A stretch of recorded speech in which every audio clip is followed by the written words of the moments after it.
আজকে পড়াবো তৃতীয় অধ্যায় কোষ বিভাজন ক্লাস 9-10-এর। চলো শুরু করি।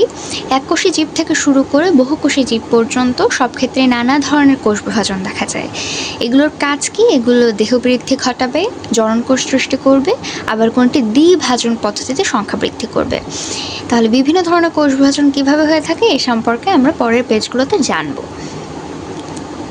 আসো, কোষ বিভাজন ও তার প্রকারভেদ। প্রতিটি জীবদেহ কোষ দিয়ে তৈরি, এটা আমরা সবাই জানি।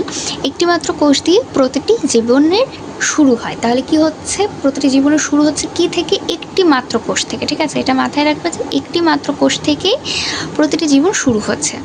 আচ্ছা, বিভাজনের মাধ্যমে কোষের সংখ্যা বৃদ্ধি জীবদেহের একটি স্বাভাবিক অতি গুরুত্বপূর্ণ বৈশিষ্ট্য।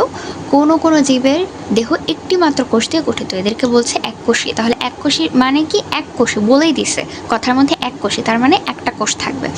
এই একটা কোষী জীব যেগুলো বা ইউনিসেলুলার জীব যেগুলো, সেগুলোর এক্সাম্পল কি? এক্সাম্পল হচ্ছে ব্যাকটেরিয়া, অ্যামিবা, প্লাজমোডিয়াম ইত্যাদি।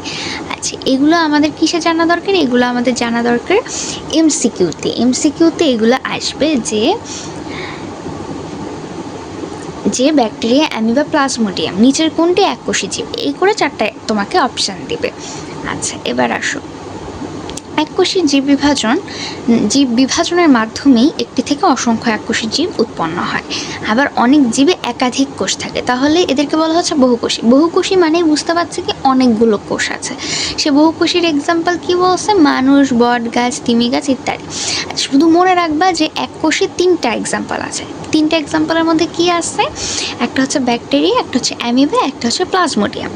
এ বাদে বাকি সব কিছু বহুকোষী।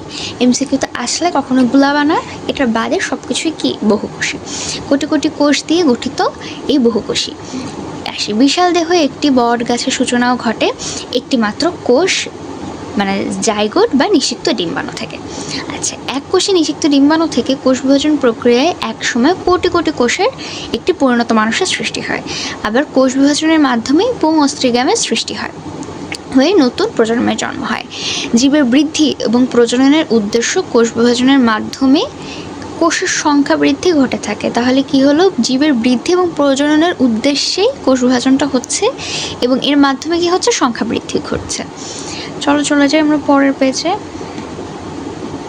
আচ্ছা, তখন কি বলছে? জীবদেহে 2টি গুরুত্বপূর্ণ কোষ বিভাজন। তাহলে গুরুত্বপূর্ণ কোষ বিভাজন কয়টা আছে? 2টি গুরুত্বপূর্ণ কোষ বিভাজন। একটা হচ্ছে কি? মাইটোসিস, আর একটা হচ্ছে মিওসিস। তাহলে কি হলো? আমরা পরবর্তী ভিডিওগুলোতে মাইটোসিস এবং মিওসিস নিয়ে আলোচনা করব।